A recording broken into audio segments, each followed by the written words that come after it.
July 24, 2022, a teenage girl goes for a 10-minute walk home. She was never seen alive again. The killer? A former police officer who lived a few blocks away. This is the story of Susana Morales. Susana Morales was 16 years old. It was summer in Gwinnett County, Georgia, a warm, normal night like any other. Around 10 p.m., Susana said goodbye to a friend and started walking home. A few blocks, a route she knew like the back of her hand, 10 minutes at most. She never arrived. When midnight passed and the phone remained unanswered, her mother knew. That instinct every mother has. Something was wrong, very wrong. On the morning of July 25th, the family reported her disappearance. And then began the most agonizing weight a family can face, not knowing.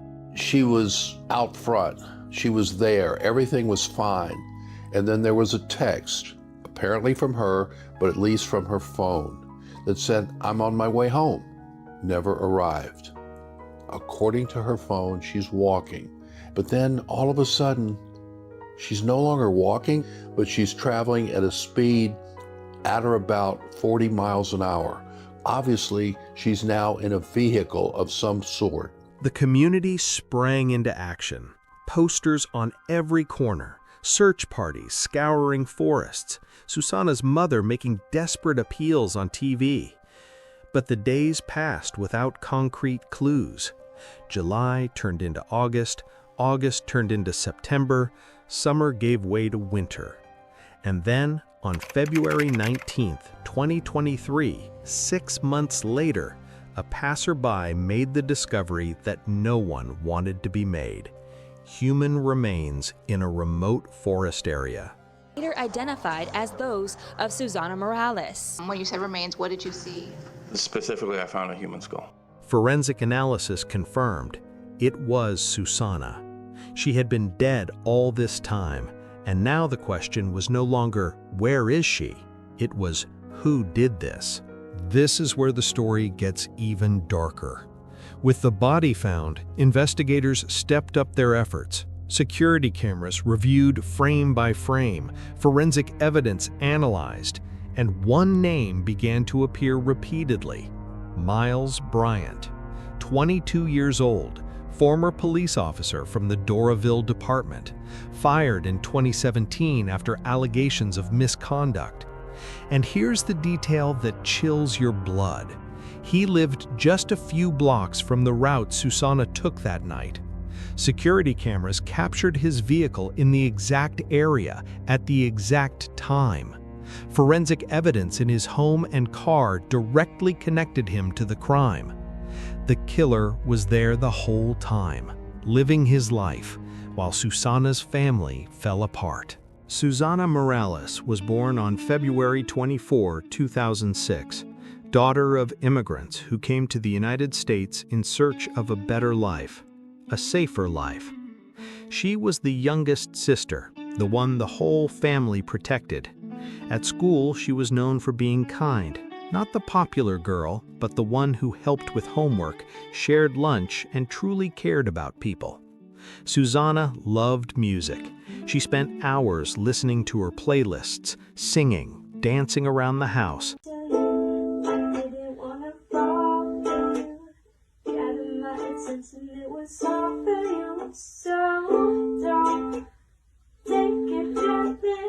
Annoying and amusing her siblings.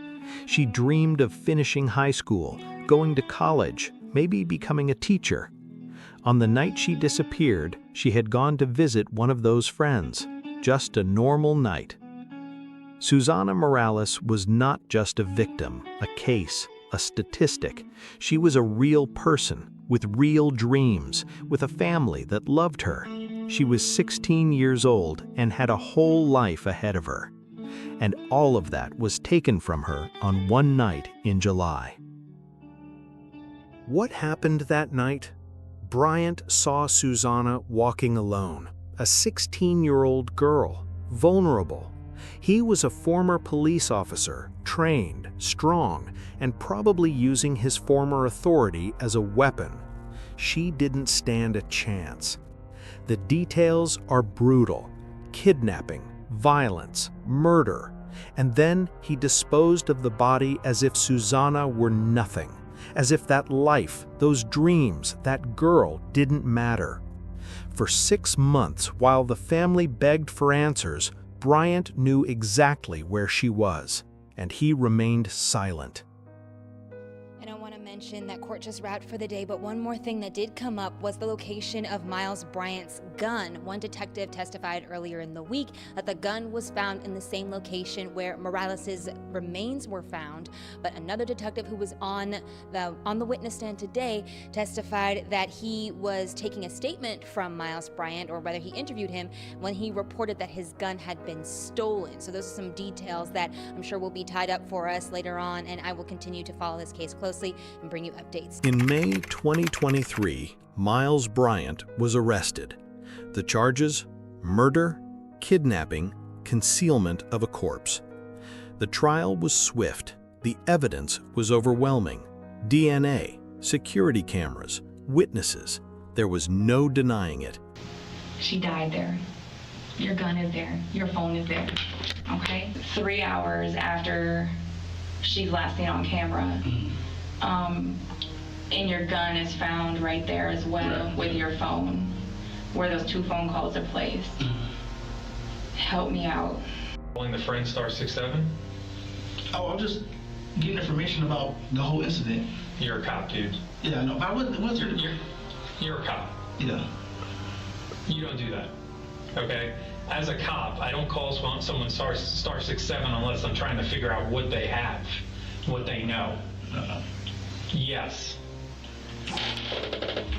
You are a cop. You understand how this works. Right. You don't do that.